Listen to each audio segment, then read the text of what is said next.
Салам достор, сылыктарыңар иштериңер жакшыбы? Көп убакыттан бери видео кылай элем. Мунун өзүгө жараша себептери бар эле.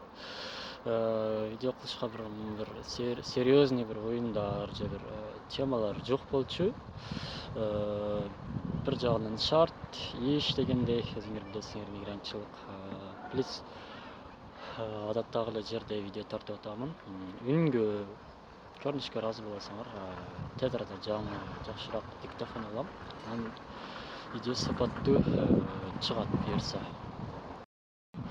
Демек, бүгүнкү видеобуз ошол бүтүндөй клубтар ортосундагы дүйнө чемпионаты тууралуу болот. Ушул турнир, факттар, маалыматтар, группалык этап, плей-офф тууралуу болуп өтөт. Демек, турнир тууралуу бир кыскача информация берип кетсем, бул турнир ФИФАнын жаңы иштеп чыккан турнири. 4 жылда бир жолу болуп өтөт. 32 команда катышат. Жалаң так жылдарда болот. Алдыңкы видеода айтканымдай 25, 29, 33 мына ушундай. Бул турнир биринчи АКШта болуп өтөт. Мындай айтканда кийинки жылкы боло турган дүйнө чемпионатына репетиция да булчу.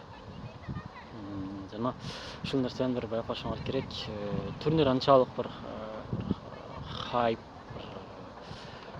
популярдуу болгон жок десеңер.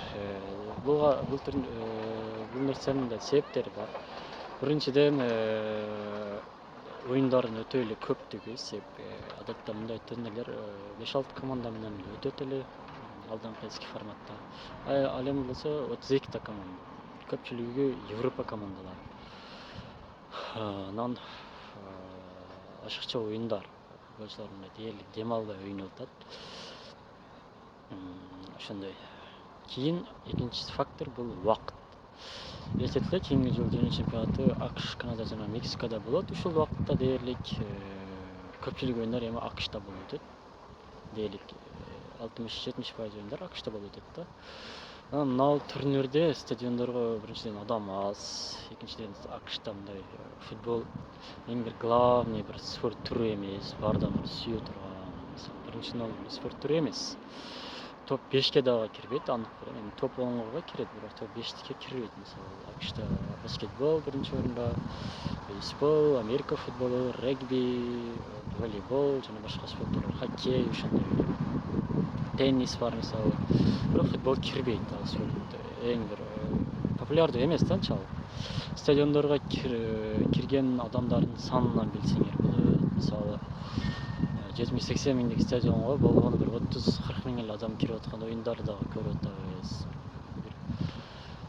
Бир популярдуу командалар, Европа командалары өз ара ойнобосо, так стадиондор көпчүлүгү толбой атат, билеттер сатылган жок. Өзүңөр деле информацион кабарлардан билип атсаңар болот. Оюн учурунда дагы байкасаңар болот. Бомбош стадиондор, билеттер жок. Ушундай.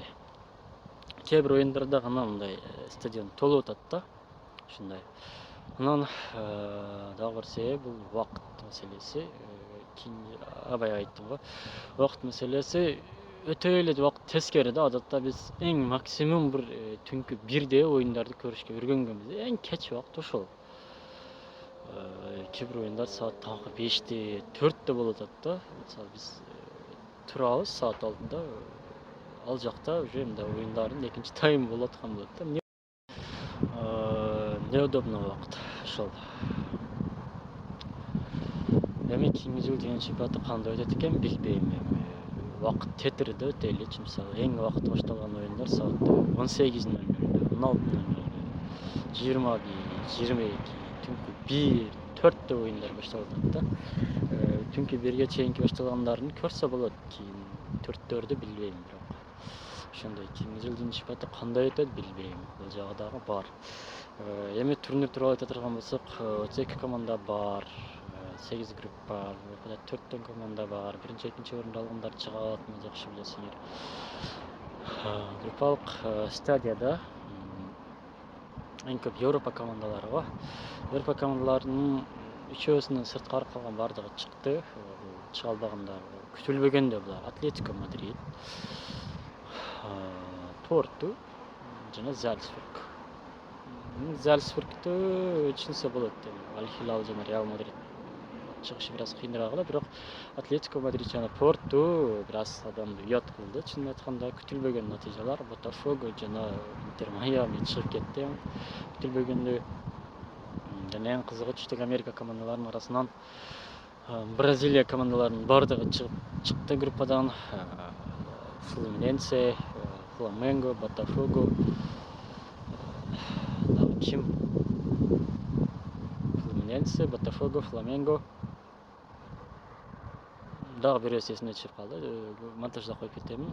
Ушулар чыкты. Ал эми Аргентина командалары River Plate, Boca Juniors чыга алган жок. Африкадан дагы эч ким чыга алган жок. Азиядан бир гана Аль Хилал чыкты. Калганы бүт эле Европа командалары. Ким менен ойнойт, качан болот оюндар, аны монтажда коюп кетемин. Оюндар, плей-офф оюндары эртеден башталат.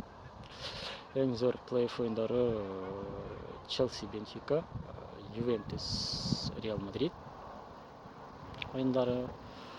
Ошондой эле ПСЖ, Интер Майами. Ошо оюндар кызык. Түндүк Америкадан Монтеррей чыгып эсиме келди. Ушундай достор.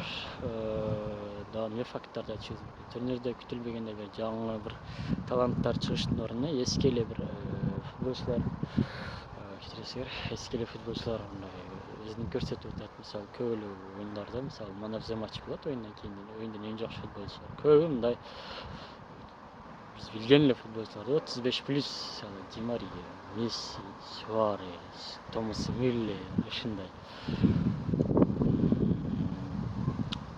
Эң жакшы гол урган футболчулар 3 гол менен көп эле футболчулар бар. Мюллер бар, Олисе, Кенан Йылдыз, сондай бир канча футболчулар бар. Эң жакшы ассистент дагы Олисе, 2 ассистент. Дагы эмне дейбиз? Оюндарды көрөбүз эми. Монтажда коюп кетемин. Алдын ала бир нерсе дагы деп болбойт. Бирок турнир жакшы, Портого кубок коюлгандан кийин футболчулар жанын берип ойнойт. Ошондой эле 100 миллион евро коюлган. Биринчи орунда чемпион командага ошончо пул берилет. Титул да мындай айткандачы. Европа командалары алса керек деп ойлойм. Дагы билбейм. Плей-офф тууралуу айта турган болсок, бир аз нетө жагы Бавария, ПСЖ, Реал Мадрид, Боруссиялар бир тарапка тыгылып калды. Эке каршы. Анын аркы тарапта Челси, Сити, Интер ошолор бир жака бир сеткага түшүп калды да мындай айткандачы. Эми көрөбүз. Алдын ала бир нерсе деп дагы болбойт.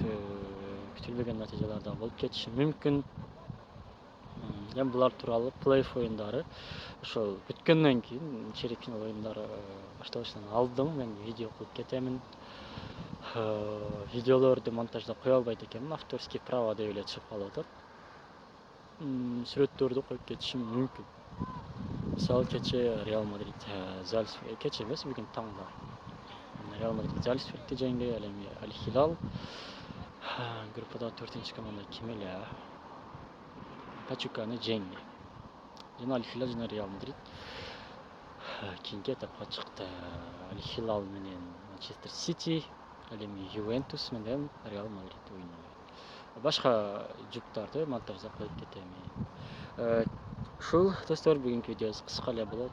Кемчиликтерге, үндөргө ыраазы болосуңар, тез арада жаңы диктофон алып, видео жакшыраак, сапаттуураак чыгат буюрса.